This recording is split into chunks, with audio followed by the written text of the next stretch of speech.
Chapter start कर रहे हैं यूटिलिटी। यूटिलिटी का मतलब क्या होता है 11th में भी आपने पढ़ा होगा। What is the meaning of utility?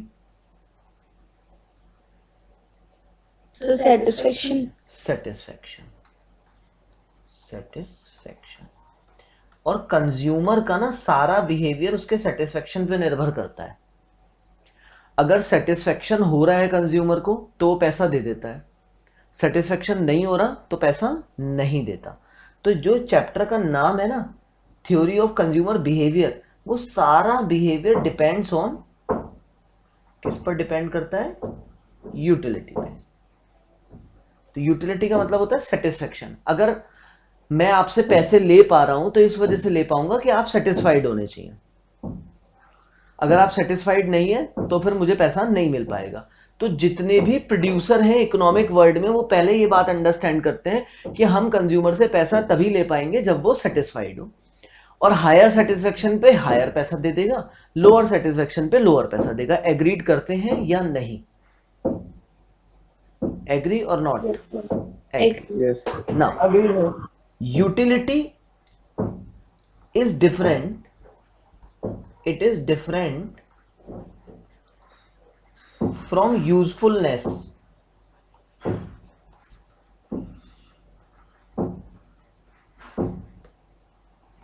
Utility का यूजफुलनेस से कोई लेना देना नहीं है।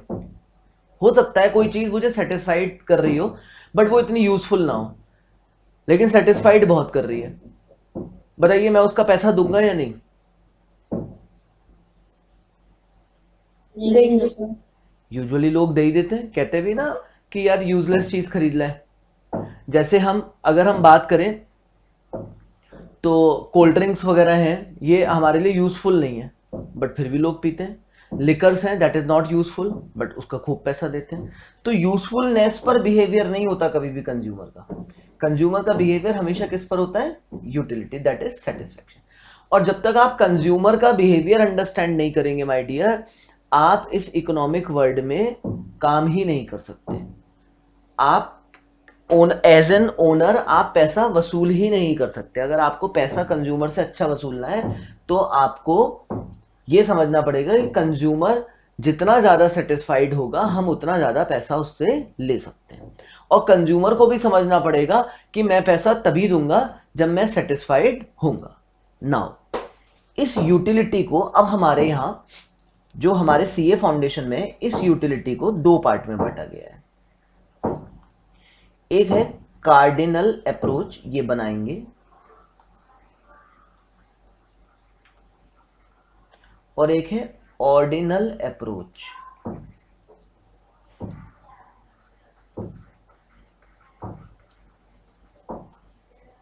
कार्डिनल अप्रोच और ordinal approach. Cardinal approach, it is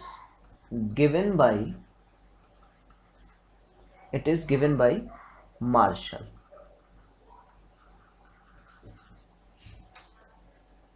Ordinal approach, it is given by Hicks and Allen।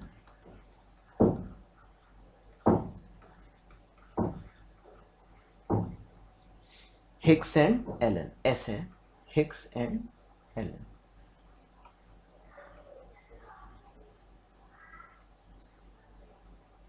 यानी हमें यह समझ में आ गया कि कंज्यूमर से अगर पैसा लेना है तो मेरे बच्चों उसको सेटिस्फाइड करना पड़ेगा। अब सेटिस्फेक्शन के ऊपर इकोनॉमिक थ्योरीज क्या है? तो दो तरीके की थ्योरीज है, एक कार्डिनल अप्रोच है, एक ऑर्डिनल। कार्डिनल का जन्मदाता, कार्डिनल के ऊपर मेहनत करने वाले व्यक्ति का नाम था मार्शल, और ऑर्डिनल की जिसने चीजें देखी वो थे Allen and Hicks. Cardinal approach क्या कहती है उसके बारे में लिखे, utility can be measured. Utility को हम नाप सकते हैं, और ये कहते थे utility can not be measured. Utility को मैं नाप नहीं सकता, utility can not be measured. यानी मार्शल तो ये कहता था कि आप सेटिस्फेक्शन को नाप सकते हैं, you can calculate the amount of satisfaction. और ऑर्डिनल ये कहता है कि आप यूटिलिटी सिर्फ फील कर सकते हैं कि यार मैं सेटिस्फाइड हुआ या नहीं हुआ। डियर स्टूडेंट्स, ये बताओ ज्यादा प्रैक्टिकल बात क्या है, क्या हम सेटिस्फेक्शन नाप सकते हैं या नहीं? जैसे आप मुझसे पढ़ रहे हैं और आप पढ़ने के बाद मम्मी पापा पूछे बेटा कितना सेटिस्फेक्शन हुआ, और आप बोले आज मुझे 12 रुपए का सेटिस्फेक्शन हुआ, कोई बच्चा बोले 15 रुपए का हुआ, कोई बोले 20 रुपए का हुआ, तो हो गया आप मार्शल। तो इसका मतलब आपके अंदर मार्शल की आत्मा आ गई है, मार्शल का आशीर्वाद आपके ऊपर है। और अगर आप कहते हैं पापा मैं कल की कंपैरिजन में आज कम सेटिस्फाइड हूं या आज ज्यादा सेटिस्फाइड हूं, यानी मैं ऑर्डर ऑफ प्रेफरेंस दे रहा हूं, मैं ये तो बता सकता हूं कि मैं सेटिस्फाइड हूं या नहीं, बट कितना हूं ये नहीं बता सकता, मतलब अमाउंट में, रुपीज में नहीं बता सकता। तो आप हिक्स एंड एलन को फॉलो करते हैं। अब आप बताइए which is more practical? So it cannot be measured. It can not be measured. तो हिक्स एंड एलन की बात ज्यादा सही थी। मार्शल ये कहता था कि जैसे ही आप कुछ भी करेंगे, जैसे आपने कहीं पर, जैसे आप मुझसे पढ़े, बाहर निकले, पूछा गया कितना हुआ, तो आपने कहा 15 रुपए का सेटिस्फेक्शन। आपने कहीं खाया तो वहां पता लगा, आपने बोला आज मुझे 25 रुपए का सेटिस्फेक्शन हुआ। तो ऐसा अगर आप कर पाते हैं तो आप पे मार्शल का आशीर्वाद है, लेकिन ऐसा होता यूजुअली नहीं है। इसके लॉ को बोलते हैं हम law of diminishing marginal utility,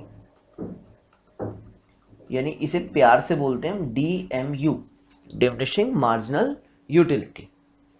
इसके लिए यूज करते हैं इनडिफरेंस कर्व, इसके लिए यूज करते हैं इनडिफरेंस कर्व। इसे आगे से मैं प्यार से DMU ही बोला करूंगा, डिमिनिशिंग मार्जिनल यूटिलिटी। यहां पे बात करेंगे इनडिफरेंस कर्व। यानी ये कहता था, ये वाली अप्रोच कहती थी, कार्डिनल अप्रोच 1 2 3 ऐसे नाप सकते हैं, और ऑर्डिनल अप्रोच कहती थी फर्स्ट सेकंड थर्ड। आप सिर्फ ऑर्डर ऑफ प्रेफरेंस तो बता सकते हैं, कम सेटिस्फाइड हुआ या ज्यादा, कितना हुआ नहीं बता सकते। ये नोट कर लिया? कोई समस्या यहां तक बच्चों? No, sir. ठीक है। अब हम धीरे धीरे बात समझेंगे। तो सबसे पहले हम समझेंगे law of diminishing marginal utility. Law of diminishing marginal utility,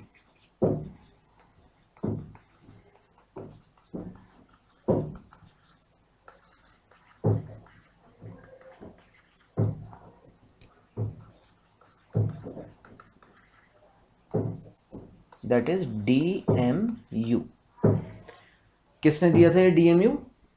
Who has given this DMU? That is martial.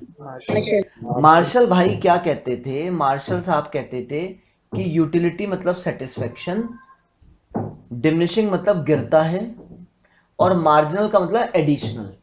Her additional units पर मिलने वाला सेटिस्फेक्शन कम हो जाता है। मार्जिनल का मतलब होता है ईच एडिशनल। पहले हम इनको डिफाइन कर लेते हैं, एक सेकेंड, पहले हम इनको डिफाइन कर लेते हैं। मार्जिनल का मतलब होता था ईच एडिशनल, यूटिलिटी का मतलब होता है सेटिस्फेक्शन, और डिमिनिशिंग का मतलब होता है डिक्रीजिंग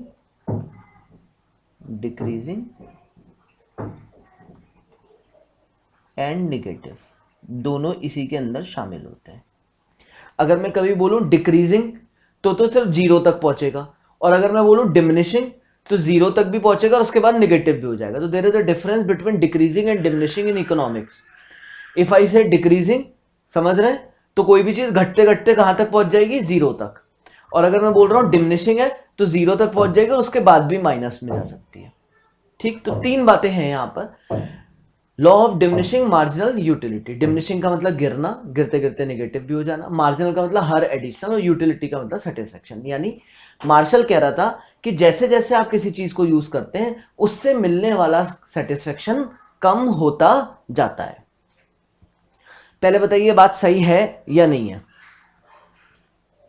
सर सही है। यूजुअली अगर हम खाने पीने में भी देखें, बहुत भूख लग रही है तो फर्स्ट जो पहली रोटी होगी मुझे वो बहुत सेटिस्फेक्शन देगी, दूसरी थोड़ा सा कम देगी पहले वाले के कंपैरिजन में, तीसरी और कम देगी, उसके बाद तो हम मना कर देंगे भाई मुझे मत दो।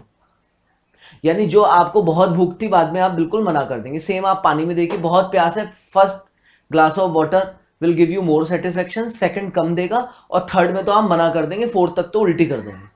तो हमेशा ये चीज लागू होती है ना, खाने में हर जगह ये लागू होता है कि आपको शुरुआत में सेटिस्फेक्शन ज्यादा होता है, फिर धीरे धीरे धीरे धीरे कम होने लगता है। आप एक नया टीवी लाएंगे, स्टार्टिंग में it will give you more satisfaction and then decrease होने लगेगा। आप कोई मूवी देखेंगे, पहली बार बहुत ज्यादा एक्साइटमेंट होगा, वही मूवी आप दोबारा देखें तो सेटिस्फेक्शन कम होगा। सर कई बार तो मुझे दोबारा देखने में मूवी अच्छी लगती है, वो तब अच्छी लगती है जब गैप बहुत हो जाता है, तो इसके कुछ एक्सेप्शंस हैं वो देखेंगे। तो यूजुअल नियम यह है कि सेटिस्फेक्शन धीरे धीरे कम हो जाता है। सर इससे हमें क्या शिक्षा मिलती है? इससे हमें ये शिक्षा मिलती है कि हम पहले वाले यूनिट के लिए सेटिस्फेक्शन ज्यादा है तो प्राइस ज्यादा देना चाहेंगे, और इसके बाद जैसे जैसे यूनिट्स हम कंज्यूम करेंगे एडिशनल, उनसे सेटिस्फेक्शन हमें कम मिलेगा, तो उनके लिए हम प्राइस कैसा देना चाहेंगे? कम देना चाहेंगे। तो इसका मतलब क्लियर कट है, लॉ ऑफ डिमांड की तरह कि क्वांटिटी तभी बढ़ाएगी जाएगी जब प्राइसेस कम हो। इसीलिए rational of law of demand यानी लॉ ऑफ डिमांड के रीजंस में भी एक ये पॉइंट था कि law of diminishing marginal utility. बोलिए कोई डाउट या नहीं, क्लियर है या नहीं? Yes sir. Yes sir. Sir अब हमें ये समझाइए ये मार्जिनल वर्ड क्या होता है। पहले हम ऑपरेशन करेंगे इन तीनों चीजों का और उसके बाद इस पर जाएंगे। तो मार्जिनल क्या मतलब होता है? What is the meaning of marginal?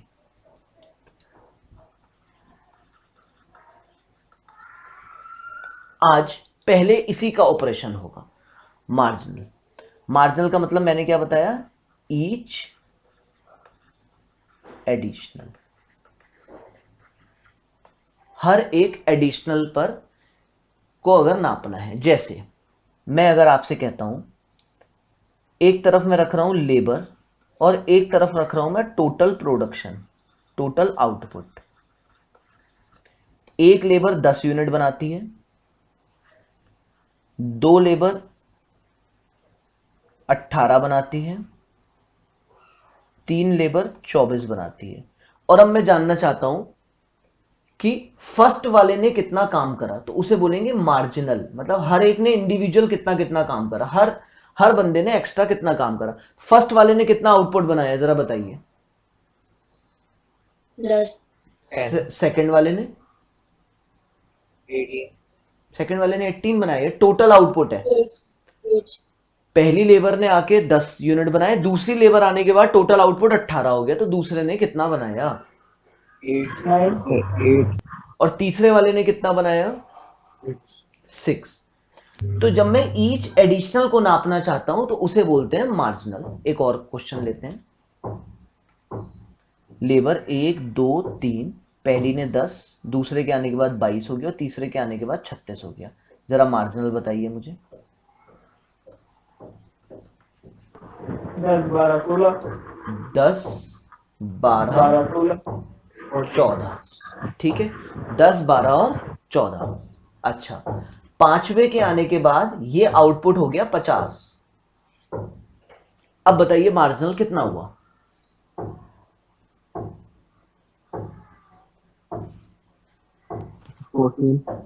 14।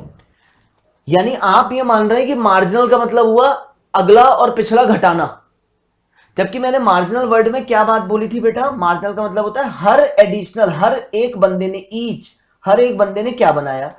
देखो पहले वाले ने 10 बनाए, सर समझ में आया, दूसरे वाले ने 12 बनाए, तीसरे वाले ने 14 बनाए, पांचवे वाले ने क्या 14 बनाए हैं, या चौथे और पांचवे ने मिलके 14 बनाए हैं?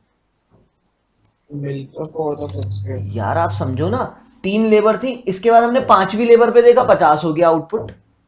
तो क्या मैं ये बोलूं फिफ्थ लेबर ने 14 यूनिट एक्स्ट्रा बनाए, 36 से 50 कर दिया, या फोर्थ और फिफ्थ दोनों ने किया? 4.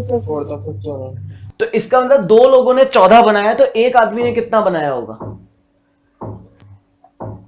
7 इसका मतलब एक बात समझ लीजिए, मार्जिनल डज नॉट मीन कि घटाना है। मार्जिनल मतलब हर बंदे ने कब निकाला। तो सर अभी तो आप कॉन्जिक्यूटिव दे रहे थे, अचानक आपने गैप दे दिया। गैप तब दिया जाता है जब सारे लोग यूनिफॉर्म काम कर रहे हो, तो मैं हर एक का साथ साथ साथ साथ नोट करूंगा। इससे अच्छा है मैं कलेक्टिवली एक साथ नोट कर देता हूं। और मार्जिनल ये माना जाता है कि भैया आप डिफरेंस करके डिवाइड कर देना, क्योंकि सबने एक जैसा बनाया है, तो इससे टेबल शॉर्ट हो जाती है। तो मार्जिनल का मतलब समझिए हर एडिशनल का निकालना। मार्जिनल, ये जरा लिखिएगा, marginal is always based, marginal is always based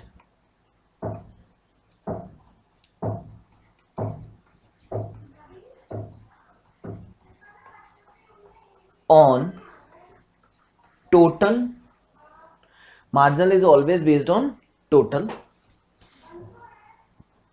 अब मार्जिनल को निकाल कैसे सकते हैं? Can be calculated with the help of following formulas।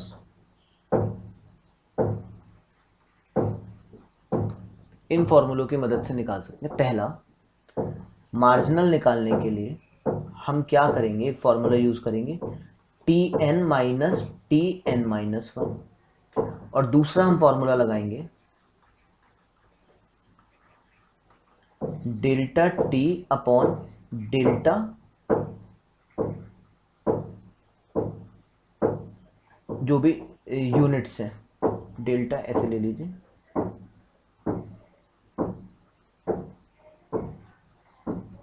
अगर लेबर है तो डेल्टा लेबर, जिसका भी आप मार्जिनल निकाल रहे हैं। जरा सुनिए, मेरी बात सुनिए। हमने मार्जिनल कैसे निकाला? पहला फॉर्मूला क्या कह रहा है? Tn minus Tn minus 1। Tn, n का मतलब नंबर्स, एक पर्टिकुलर नंबर पे टोटल और उस पर्टिकुलर नंबर से एक कम पे टोटल, n माइनस 1। तो n मतलब नंबर। जैसे हमें 3 पे निकालना है, 3 पे मार्जिनल निकालना है, तो 3 पे फॉर्मूला है Tn माइनस Tn माइनस 1। तो n मतलब जिस नंबर पे आप टोटल निकालना चाहते हैं। तो 3 पे अगर आपको टोटल निकालना है तो 3 का टोटल कितना है? 3 पे टोटल कितना बना? 3 वाले लोगों ने टोटल कितना बनाया था? This is total. अगर मुझे 3 का मार्जिनल निकालना है तो सबसे पहले मुझे निकालना पड़ेगा, यानी थर्ड नंबर पे टोटल कितना है और थर्ड माइनस 1 दो नंबर पे टोटल कितना है। तो अब थर्ड नंबर पे टोटल कितना है हमारी वाली टेबल में? 36। और थर्ड माइनस 1 दो नंबर पे टोटल कितना है? 22। और इस तरीके से हम निकाल लेंगे कि थर्ड नंबर ने कितने बनाए? 14 यूनिट। तो Tn माइनस Tn माइनस 1 यानी उस नंबर का टोटल और उससे जस्ट एक नंबर पहले का टोटल। यही तो आप कर रहे थे, इसे मैंने बस फॉर्मलाइज कर दिया। जैसे सेकंड नंबर पे मार्जिनल निकालना है तो Tn कितना हो गया? किस नंबर पे हमें मार्जिनल निकालना है? सेकंड पे। तो सेकंड का टोटल कितना हो गया? 22। और सेकंड माइनस 1, 1 का टोटल कितना हो गया? 10। हेंस कितना आ जाएगा? 12। अब हमें फिफ्थ का मार्जिनल निकालना है, फिफ्थ वाले यूनिट का मार्जिनल निकालना है। तो Tn यानी फिफ्थ का टोटल कितना है? 50 माइनस Tn माइनस 1, फोर्थ का टोटल कितना है? डू यू नो फोर्थ का टोटल कितना है? 43। क्या इस टेबल में फोर्थ का टोटल हमें दिख रहा है? No sir. नहीं दिख रहा। तो ऐसे में ये फॉर्मूला नहीं लग सकता Tn माइनस Tn माइनस 1 में। तो वो कहते हैं ऐसे में आप क्या लगाइए? Delta T upon delta N, यानी टोटल का डिफरेंस कितना है? टोटल में डिफरेंस 14 और नंबर्स में डिफरेंस कितना है? 2। नंबर में डिफरेंस कितना है? जस्ट वेट,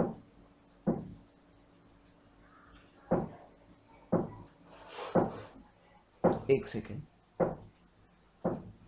नंबर्स में डिफरेंस कितना है हमारा? 2। हेंस कितना आ जाएगा? 7। मेरी बात दोबारा समझिए। अगर सीरीज कॉन्जिक्यूटिव नहीं है, थर्ड है, थर्ड के बाद फिफ्थ है, सीरीज कॉन्जिक्यूटिव नहीं है, तो डेल्टा के माध्यम से आप निकाल सकते हैं मार्जिनल। जैसे डेल्टा 5वें नंबर का मार्जिनल निकालना है तो 5वें नंबर पे डिफरेंस क्या है? डेल्टा मतलब डिफरेंस। टोटल में डिफरेंस क्या है 5वें नंबर में जब पहुंचा? तो सर 14 का। और 5वें नंबर तक पहुंचने में डिफरेंस इन नंबर्स कितना है सर 2, तो ये आ जाएगा 7।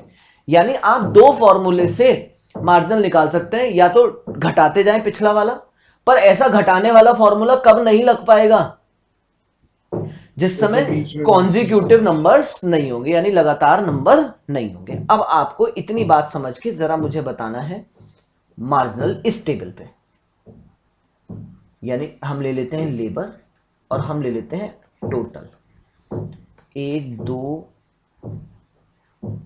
5 7 10 22 49 और इसके बाद आ जाएगा 69। अब मुझे मार्जिनल बताइए। जब तक कॉन्जिक्यूटिव रहेंगे घटाते रहेंगे। पहले वाले का तो 10 आ ही गया, दूसरे वाले का, सेकंड वाले 12 थर्ड वाले का बताइए, मतलब फिफ्थ वाले का मार्जिनल, फिफ्थ का मार्जिनल 27 27 बनाए हैं पांचवें वाले ने, फिफ्थ वाले ने कितने बनाए हैं 49 से 22 से 49। एक्चुअली में 22 से जो 49 पहुंचा ये 27 बनाए गए, बट कितने लोगों ने 27 बनाए हैं, कितने लोगों का डिफरेंस है ये 3 लोगों का, हेंस हर आदमी ने कितना बनाया होगा 9। तो यहां पर कौन सा फॉर्मूला लगेगा डेल्टा टी टोटल का difference that is 27 upon numbers का डिफरेंस। फोर्थ वाले सेवेंथ वाले ने कितना बनाया जरा बताइए 10, डिफरेंस है 20 और यहां पर भी डिफरेंस कितना है 2, कितना बनाया 10। एक और टेबल ले रहा हूं 1 2 3 4 10 22 36 40 टोटल है। मार्जिनल बताइए कौन से वाले फॉर्मूले को यूज करेंगे, डेल्टा वाले को या सीधे सीधे माइनस वाले को इस सीरीज में, जरा बताइए। सीधे सीधे माइनस वाले को, तो क्या करेंगे 10 12 14 और 4। हर एडिशनल यूनिट पे अगर मैं इसे सेटिस्फेक्शन की बात करूं तो मार्शल कहता है पहले यूनिट पे मुझे 10 का सेटिस्फेक्शन आया, दूसरे पे मुझे 12। कैसे, जब मैंने पहला यूनिट लिया तो 10 का सेटिस्फेक्शन था, दूसरा लेने के बाद मेरा टोटल सेटिस्फेक्शन 22 हो गया, यानी सेकंड वाले ने 12 दिया। तीसरा लेने के बाद मेरा टोटल सेटिस्फेक्शन 36 हो गया, यानी 14 आया। चौथे वाले ने के बाद टोटल सेटिस्फेक्शन 40 हो गया, यानी 4 आया, यानी फोर्थ ने मुझे सेटिस्फेक्शन 4 दिया। अब तो मैंने क्या लिखवाया, मार्जिनल के लिए जरूरी है कभी भी मार्जिनल निकालेंगे हमेशा बेस किस पर करेगा टोटल। ये जो मैंने मार्जिनल बताया बेटे, ये मैंने मार्जिनल का कॉन्सेप्ट बता दिया। यूटिलिटी में बढ़ता नहीं है, यूटिलिटी में घटता ही है, पर प्रोडक्शन चैप्टर करेंगे, कॉस्ट चैप्टर करेंगे, वहां भी मार्जिनल यूज होगा। तो ओवरऑल मार्जिनल की कॉन्सेप्ट बता दी, तो हमेशा किस पर बेस होगा टोटल पर, पहला पॉइंट। इसको निकालने के लिए फॉर्मूला क्या होगा, ये वाला एक फॉर्मूला। ये फॉर्मूला कब लगेगा, जब सीरीज कॉन्जिक्यूटिव होगी, लगातार होगी, अदरवाइज ये फॉर्मूला जब सीरीज में डिफरेंसेस आएंगे। कोई दिक्कत। अब सर हमारा लॉ क्या कह रहा है, अगर मैं बात करूं तो हमारा लॉ क्या कह रहा है, लॉ तो कह रहा है कि आप क्या करेंगे, जैसे जैसे किसी चीज को यूज करेंगे हर इंडिविजुअल मार्जिनल सेटिस्फेक्शन कैसा देगा, कम देगा। तो अब मुझे मान लीजिए एक टेबल बनानी हो, मैं रख रहा हूं यूनिट्स और इनसे मिलने वाला सेटिस्फेक्शन। आपको बताना ये डीएमयू पे लगता है या नहीं लगता है, मार्जिनल निकालेंगे।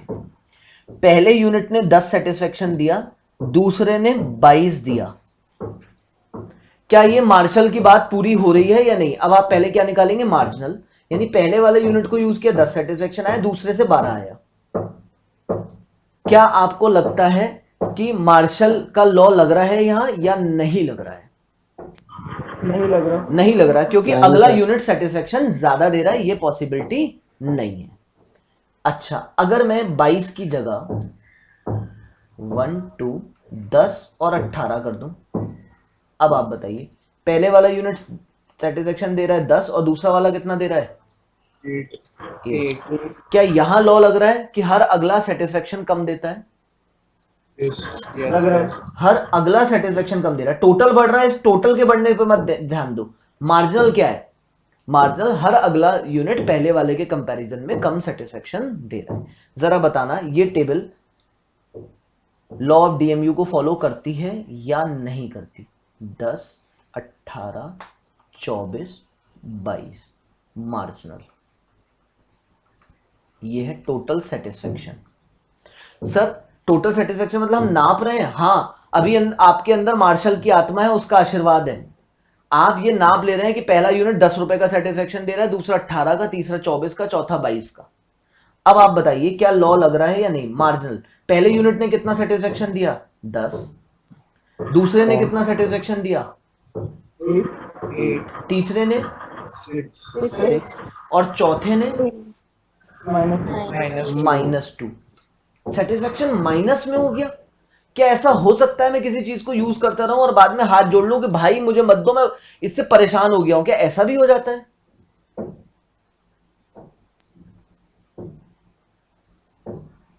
आप खाने में एग्जांपल ले लीजिए, पहला में आप बहुत सेटिस्फाई हुए, दूसरे में कम हुए, तीसरे में और कम हुए। अब मैं आपको खिलाता रहूंगा तो वॉमिटिंग कर देंगे नहीं कर देंगे? Yes, sir. है ना? तो ये तो हर जगह हो जाता है। पानी में पहले ग्लास पानी में बहुत सेटिस्फाइड हुए, दूसरे में कम हुए, तीसरे चौथे तक जाते तो आप वॉमिट कर देंगे। तो माइनस में भी सेटिस्फेक्शन हो जाते हैं, यानी आप बिल्कुल भी सेटिस्फाई नहीं हो रहे और डिससेटिस्फाइड हो रहे हैं। तो ये भी लग रहा है आपका law of diminishing marginal utility. तो आज के लेक्चर में सिर्फ मुझे ये समझाना था what is the meaning of marginal. कल से हम ये शुरू करेंगे कि ये लॉ एक्चुअली में कैसे काम करता है और इसके प्रैक्टिकल एस्पेक्ट्स क्या है। तो आज तो मैंने मार्जिनल, यूटिलिटी और डिमिनिशिंग 3 बातों पे बात करी। क्या इस सीरीज को हम डिमिनिशिंग बोल सकते हैं या डिमिनिशिंग में सिर्फ घटना था? माइनस आएगा डिमिनिशिंग में या नहीं आएगा सर। आएगा? तो जब भी डिमिनिशिंग वर्ड होगा उसके अंदर माइनस भी होगा। इनके ग्राफ कैसे बनेंगे, सर मार्शल एक्चुअली में किस सोच पर इस पे काम कर रहा था, ये सारी बातें हम करेंगे कल।